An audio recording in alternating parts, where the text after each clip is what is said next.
Breaking చూస్తున్నాం. గోదావరి బనకచెర్ల చట్ట వ్యతిరేకమైన ప్రాజెక్టు అని తెలంగాణ మంత్రి ఉత్తమ్ కుమార్ రెడ్డి అన్నారు. అది ప్రాజెక్టుపై ఢిల్లీలో కేంద్ర జలశక్తి మంత్రి సిఆర్ పాటిల్కు అభ్యంతరాలు తెలియజేసిన అనంతరం ఉత్తమ్ కుమార్ రెడ్డి మాట్లాడారు.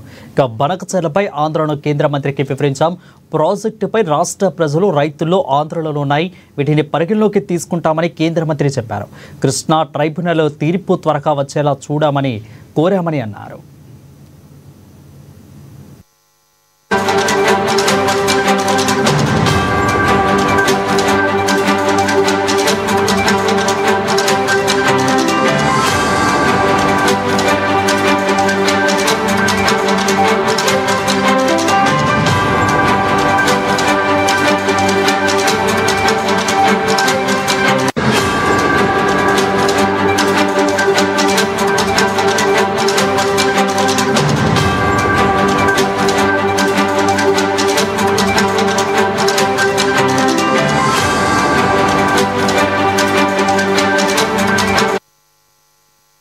ఇచ్చంపల్లి నాగార్జున సాగర్ లింకుతో పెన్నా బేసిన్కు నీరు తీసుకెళ్లొచ్చు. అయితే ఇచ్చంపల్లి సాగర్ అనుసంధానాంశంపై చర్చకు సిద్ధమని చెప్పానని అన్నారు.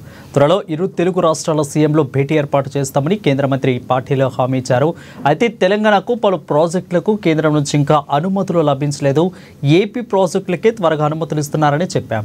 అయితే మూసీ పునరుజ్జీవం ప్రాజెక్టుకు నిధులు ఇవ్వాలని కోరాం. రాష్ట్ర ప్రాజెక్టులకు నీటి కేటాయింపులు చేయాలని విజ్ఞప్తి చేశాం. పాలమూరు రంగారెడ్డి, సమ్మక్క సారక్క, ఇక తుమ్మడి హట్టిక కేటాయింపులు కోరామని ఉత్తమ్ కుమార్ రెడ్డి తెలిపారు.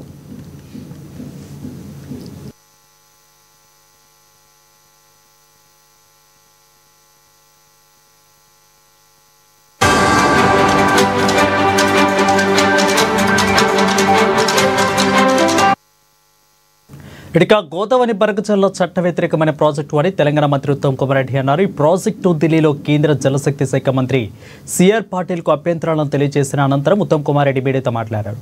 అయితే ఇక ఏం మాట్లాడారో ఒకసారి చూద్దాం. బనకచెర్లపై ఆందోళనలు కేంద్ర మంత్రికి వివరించాం. ప్రాజెక్టుపై రాష్ట్ర ప్రజలు రైతులు ఆందోళనలు ఉన్నాయి, వీటిని పరిగణలోకి తీసుకుంటామని కేంద్ర మంత్రికి చెప్పాం.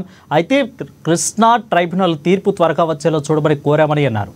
ఇక అంతేకాక ఇచ్చంపల్లి నాగార్జున సాగర్ లింకుతో పెన్నా బేసిన్కు నీరు తీసుకెళ్లొచ్చు.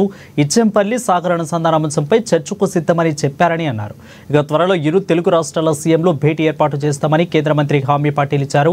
అధిక తెలంగాణలోని పలు ప్రాజెక్టులకు కేంద్రం నుంచి ఇంకా అనుమతులు లభించలేదని అన్నారు. ఏపీ ప్రాజెక్టులకే త్వరగా అనుమతులు ఇస్తున్నారని చెప్పాం. మూసీ పునరుజ్జీవం ప్రాజెక్టుకు నిధులు కోరాం. రాష్ట్ర ప్రాజెక్టు నీటి కేటాయింపులు చేయాలని విజ్ఞప్తి చేశాం. పాలమూరు రంగారెడ్డి, అదేవిధంగా సమ్మక్క సారక్క, తుమ్మడి కట్టకి కేటాయింపులు కోరామని ఉత్తమ్ కుమార్ రెడ్డి తెలిపారు.